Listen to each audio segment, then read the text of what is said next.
예레미야 7장 21절부터 28절까지 말씀. 만군의 여호와 이스라엘의 하나님께서 이와 같이 말씀하시되 너희 희생 제물과 번제물의 고기를 아울러 먹으라. 사실은 내가 너희 조상들을 애굽 땅에서 인도하여 낸 날에 번제나 희생에 대하여 말하지 아니하며 명령하지 아니하고 오직 내가 이것을 그들에게 명령하여 이르기를 너희는 내 목소리를 들으라. 그리하면 나는 너희 하나님이 되겠고 너희는 내 백성이 되리라. 너희는 내가 명령한 모든 길로 걸어가라. 그리하면 복을 받으리라 하였으나 그들이 순종하지 아니하며 귀를 기울이지도 아니하고 자신들의 악한 마음의 꾀와 완악한 대로 행하여 그 등을 내게로 돌리고 그 얼굴을 행하지 아니하였으며 너희 조상들이 애굽 땅에서 나온 날부터 오늘까지 내가 내 종 선지자들을 너희에게 보내되 끊임없이 보내었으나 너희가 나에게 순종하지 아니하며 귀를 기울이지 아니하고 목을 굳게 하여 너희 조상들보다 악을 더 행하였느니라. 내가 그들에게 이 모든 말을 할지라도 그들이 너에게 순종하지 아니할 것이요 내가 그들을 불러도 그들이 내게 대답하지 아니하리니 너는 그들에게 말하기를 너희는 너희 하나님 여호와의 목소리를 순종하지 아니하며 교훈을 받지 아니하는 민족이라. 진실이 없어져 너희 입에서 끊어졌다 할지니라. 아멘. 예레미야 7장 21절부터 28절까지 말씀을 우리 같이 읽어보았습니다. 하나님이 여기 성경에 보면 출애굽기, 레위기, 민수기, 신명기, 모세오경의 창세기 빼놓고 출애굽기, 레위기, 민수기, 신명기에 보면 다 뭐가 나와요? 하나님 앞에 제물을 드리라고, 희생 제물 드리라고, 예배 잘 드리라고 그렇게 나오잖아요. 그죠? 동물을 잡아가지고 이제 제물을 하나님 앞에 드리라고 그러거든요. 그런데 하나님은 여기다 뭐라고 써놨어요? 예레미야 7장에 보니까 뭐라고 써놨어요? 그런 제물을 드리라고 하나님이 명령한 적이 있다 없다? 없다는 거예요. 그러니까 하나님은 명령 안 했다는 거예요. 그러니까 분명히 성경에 나와 있는데 그런데 하나님 명령하지 않았다 이렇게 나오잖아요. 그럼 이상하잖아. 하나님 해라고 해놓고 그 다음에 여기서는 명령하지 않았어 이런 얘기하는 거예요. 그러니까 이제 뭐는 사실은 내가 명령한 게 아니야 뭐 이런 얘기를 하죠. 그러니까 괜히 말을 좀 돌리는 것 같은 느낌 그런 거 들잖아, 그죠? 그러니까 이게 뭐냐 이거예요. 이게 뭐냐 이거야. 저는 이게 이제 느낌상 이 성경을 이렇게 읽으면서 그 느낌에 어떤 느낌이 드냐면 하나님이 그렇게 말하지 않았다라고 하는 거는 명령하지 않았다는 그런 내용으로 이게 보여요. 그러니까 명령하지 않았다 그런 내용으로. 그럼 명령하지 않았으면 그럼 뭔 얘기야? 그럼 명령하지 않았으면 뭘로 얘기한 거예요? 명령하지 않았으면 뭘로 얘기한 거죠? 명령하지 않았다? 그러면 뭘로 얘기하는 걸까? 네, 그러니까 명령이 아니면 약속이에요, 약속. 그러니까 하나님의 약속, 하나님의 언약이라는 얘기예요. 제가 왜 언약이라는 얘기를 이렇게 쓰냐면 약속이다, 언약이다 이런 얘기를 왜 쓰냐면 여러분 잘 들어봐요. 생각해 보세요. 지금 여기 이스라엘 백성들이 광야에 이제 나오잖아요. 애굽에 있다가 광야로 나온다고, 모세와 함께 나온다고요. 근데 그 광야에 나온 사람들한테 다 제사를 드리라고 하고 하나님이 이렇게 살으라고 저렇게 살으라고 이런 명령들을 다 내린 게 이제 출애굽기, 레위기, 민수기, 신명기란 말이에요. 그 모세가 이제 다 쓴 내용이에요. 그럼 거기에 다 예배를 이렇게 드려라, 제사를 이렇게 드려라, 뭐 이렇게 나오는 거거든요. 자세하게 나와요. 이렇게 해라, 저렇게 해라, 뭐 이렇게 안 하면 죽는다, 뭐 이렇게 잘해야 된다, 뭐 이런 얘기를 막 써놨어요. 그러면 우리가 척 봐도 명령이잖아요. 그런데 하나님은 자기가 명령하지 않았다고 여기 말하잖아요. 그죠? 그러면 명령이 아니니까 약속이고 언약이다. 그러면 보세요. 광야로 나온 백성들은 하나님 보실 때 광야로 나온 백성들은 지금 뭐라고 얘기하는 거예요? 예레미야 7장을 보니까 지금 광야에 나온 백성들을 그냥 너희들하고 나하고 관계가 없는데 너희들이 나를 만나려면 이렇게 제사를 드려야 돼 라는 그런 의미로 명령한 것처럼 보여요? 아니면 좀 이렇게 나 명령하지 않았어 이렇게 얘기하는 거 보면 뭔가 좀 다른 약속, 다른 언약. 그러니까 애굽에서 광야로 탈출해 나왔다 하는 것은 뭐예요? 광야로 탈출해 나왔다. 그러면 자기 백성들을 데리고 나온 거 아니에요? 하나님이 자기 백성들을 광야로 데리고 나왔어요. 그러면 자기 백성들을 데리고 나왔다 그러면 이제 어떤 의미인지 한번 생각해 보세요. 자기 백성들을 데리고 나왔다. 그러면 이 백성들에게 하나님은 어떤 존재예요? 이 백성들을 데리고 나왔으니까 하나님은 어떤 존재예요? 이 백성들한테? 자기가 광야에서 자기는 어떤 존재예요? 마치 자기 백성들이 나올 때 그 백성들을 자기 자녀라고 한다면 하나님은 아버지가 될 것이고, 그죠? 예, 그들 백성들을 나올 때 그들을 양이라고 한다면 자기는 광야의 양들을 돌보는 목자가 될 것이고, 그리고 또 이 백성들이 자기의 백성들이 나올 때 자기의 백성들이 자기의 신부라 그러면 그 신부의 하나님은 남편이 되겠죠. 그렇게 되는 거예요. 그러니까 여러분 그 결혼식 같은데 한번 가봤나요? 결혼식 구경하면 기분 좋죠. 그러면 결혼식 구경하면은 결혼식 할 때 왜 가장 하이라이트, 중요한 하이라이트에서는 뭐 해요? 결혼식 할 밥 먹죠. 여러분 밥 먹으러 가는 경우가 상당히 많지. 사람들 결혼식 한다고 밥 먹으러 그냥 가는 사람이 되게 많아요. 밥만 먹고 그냥 가는 사람도 있어요. 그냥 막 결혼식 구경도 안 하고. 이거 진짜 못된 사람이야. 왜냐면 결혼식을 갔으면 축하를 해줘야 되잖아. 축하를 해준다는 것은 거기 이렇게 앉아서 있어야 되는 거잖아요. 그죠? 예, 그러니까 사진도 좀 같이 찍어주고요. 그죠? 예, 그렇게 해야 되잖아요. 그죠? 새신랑 새신부는 막 같이 사진 찍어주면 그 사진 보면서 좋아하고 그러는 거 아니에요. 그죠? 예, 그러니까 자기들끼리만 나가서 또 사진도 찍고 막 좋아하고 그러잖아요. 그러니까 새신랑 새신부는 이제 사진 찍는 거 엄청 좋아한다고요. 그러니까 다른 사람들은 다 사실 들러리죠. 그래서 일단 그 새신랑 새신부가 막 이렇게 돋보이게 그렇게 만들어 놓는 그런 이제 결혼식이 돼야 되는 거죠. 나머지는 다 찌그러지는 거죠. 그러니까 새신랑 새신부만 이렇게 돋보이고 나머지는 다 이렇게 찌그러져야지. 다른 사람이 더 돋보이면 어떻게 돼요? 새신랑 새신부가 쭈그러지면 이상하잖아요. 분위기가 살벌이 안 돼요. 좀 어느 정도 새신랑 새신부를 딱 이렇게 두각을 내는. 자, 새신랑 새신부가 결혼식 할 때 어떤 부분이 가장 하이라이트 같아요? 여러분 생각할 때는 어떤 부분이? 결혼식 할 때 밥 먹고 돌아가는 거 이런 부분이 가장 중요하다 이런 거 생각하지 마시고, 그럼 여러분 그건 어떤 일부 그런 사람들이 못된 사람들이 그렇게 하는 거고요. 진짜 중요한 그 결혼식의 가장 하이라이트가 가장 중심, 그 시간의 가장 핵심은 어느 시간일까? 결혼식 할 때. 지금 뭐 얘기하다가 지금 이 얘기했어요? 지금 뭐 얘기하다가? 예. 하나님은 이 백성들에게 명령하지 아니하고 언약을 맺었다. 약속을 맺었다. 이런 얘기하다가 지금 이 얘기하는 거죠. 결혼 얘기. 그러면 결혼에서 가장 하이라이트는 뭘까? 어떤 시간? 무슨 시간? 언약하는 시간이에요. 둘이 약속하는 시간. 그것 때문에 결혼식 하는 거야. 밥 먹으려고 결혼식 하는 게 아니고. 사람들 밥 먹이고 보내려고 이렇게 결혼식 하는 게 아니에요. 결혼식은 둘이 서약을 하는 거예요. 둘이 서약하려고 결혼식 하는 거야. 여러분 아시겠죠?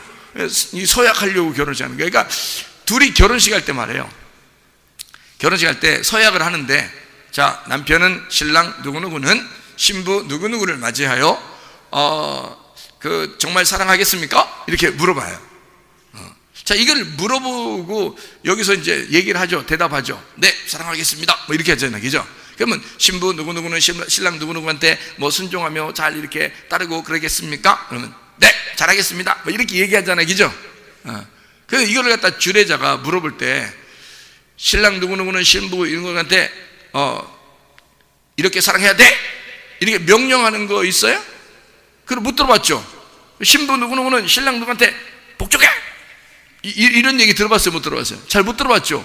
네, 그런 얘기 하는 게 아니란 말이에요. 서로 서약이라는 건요, 자기의 스스로 약속을 하는 거예요. 스스로 약속을 하는 거를 서약, 언약, 그러니까 서로 쌍방간에 약속하는 시간이란 말이에요.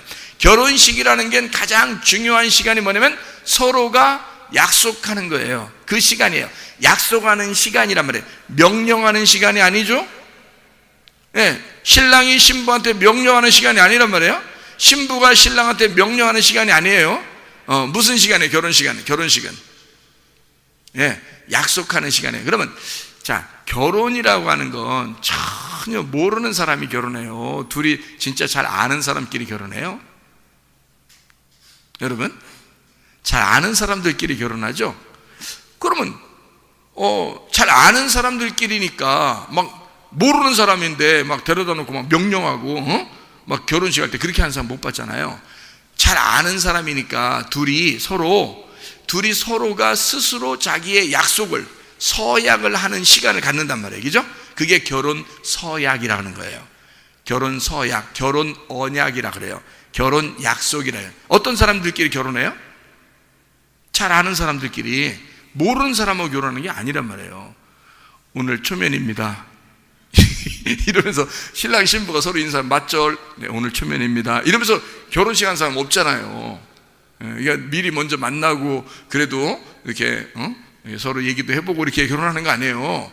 그러니까 서로 아는 사람들끼리 결혼하는 거야. 그러니까 서로 명령하는 게 아니라 약속을 하는 거예요. 그날 우리가 이렇게 살아야 되겠습니다. 이렇게 해야 되겠어요. 서로가 당신이 나한테 이렇게 해주면 나도 이렇게 하겠고 당신도 이렇게 하고, 그러니까 서로가 나는 이렇게 할게요 약속하고 저쪽도 나는 이렇게 할게요 서로 약속. 그렇게 하시겠습니까? 물어보죠. 주례자가 물어보죠. 이렇게 하시겠습니까? 그러면 막 네 그렇게 막 대답만 하고 신혼여행 갔다 와서는 이제 그다음부터 자기 맘대로 살고 막 그런 사람이 얼마나 많은지 몰라요.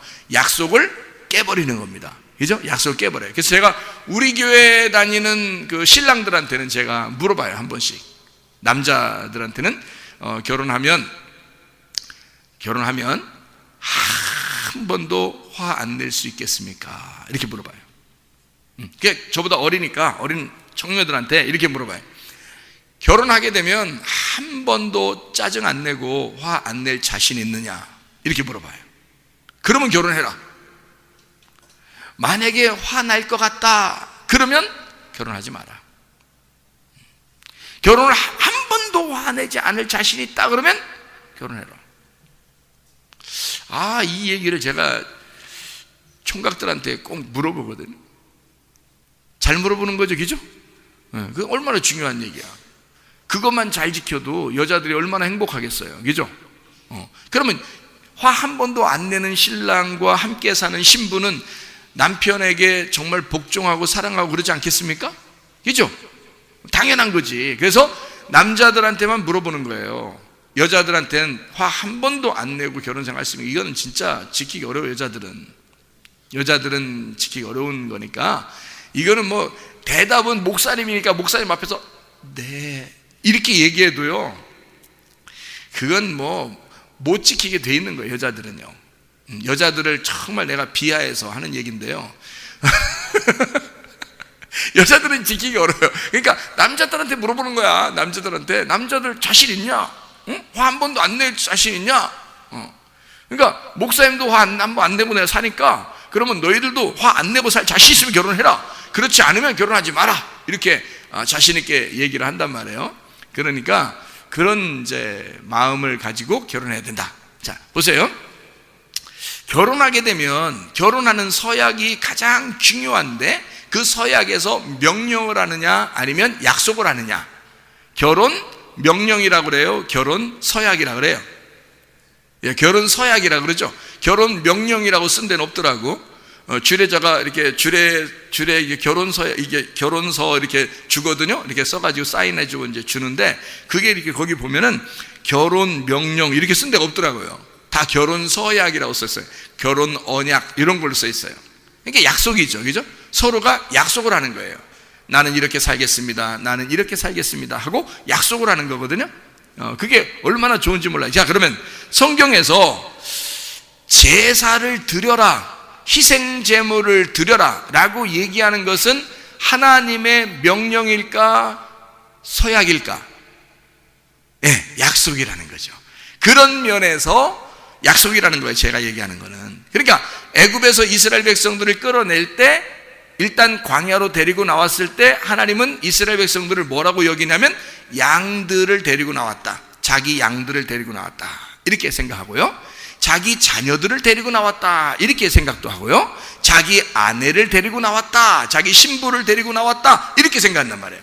신부 데리고 오면 하나님의 신랑인 거고 자녀들 데리고 나면 하나님이 아버지가 되신다는 거고, 양들을 데리고 나왔다 그러면 하나님이 목자가 되신다는 얘기입니다. 그러면 광야에서 자, 누가 책임진다는 얘기예요? 자녀들은 아버지가 책임진다는 얘기고, 신부는 신랑이 책임진다는 얘기고, 그죠? 양들은 목자가 책임진다는 얘기야.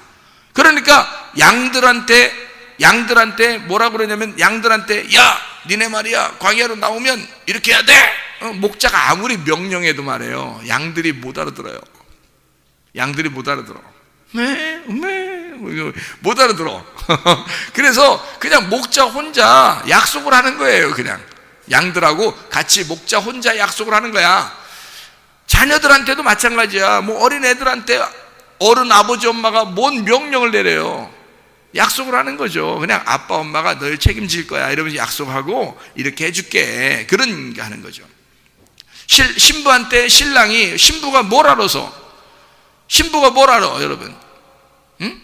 여자가 이렇게 하면 이제 비하가 되는 거예요. 그러니까 여자에게 뭘 진짜 몰라서 그런 게 아니라, 남자가 내가 여자를 책임져야지, 그런 마음을 가지고 약속을 하는 거예요.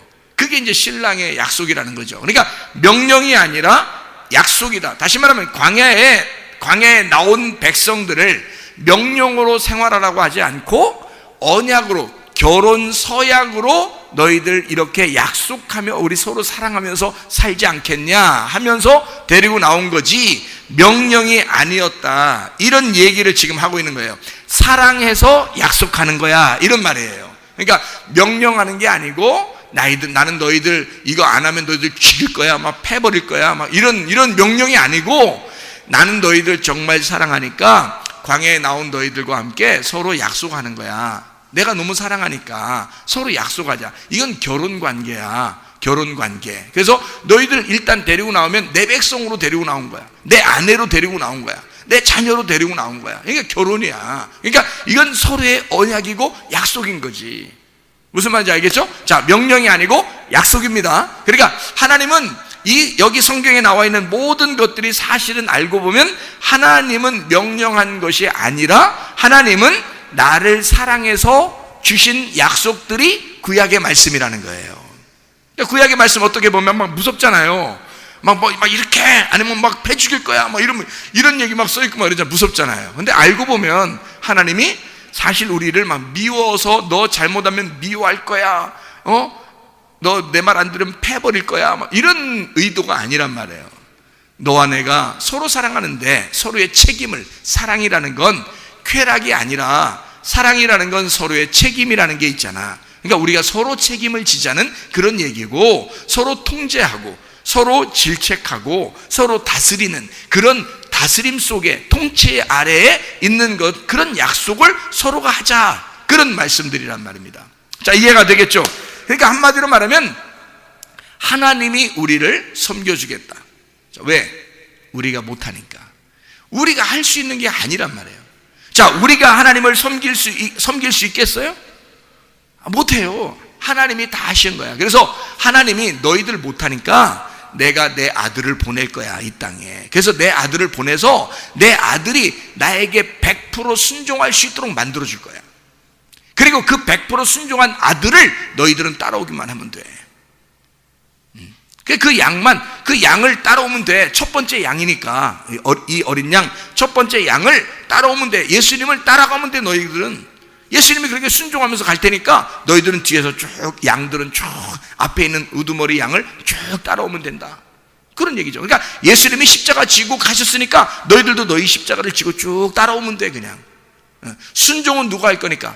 예수님이 할 거니까. 예수님이 하나님 아버지에게 100% 순종을 하시고 성공하실 거니까. 그러니까 너희들은 그 예수님을 따라오면 돼 라고 하는, 다시 말하면 하나님이 자기가 자기를 순종하겠다라는 얘기입니다.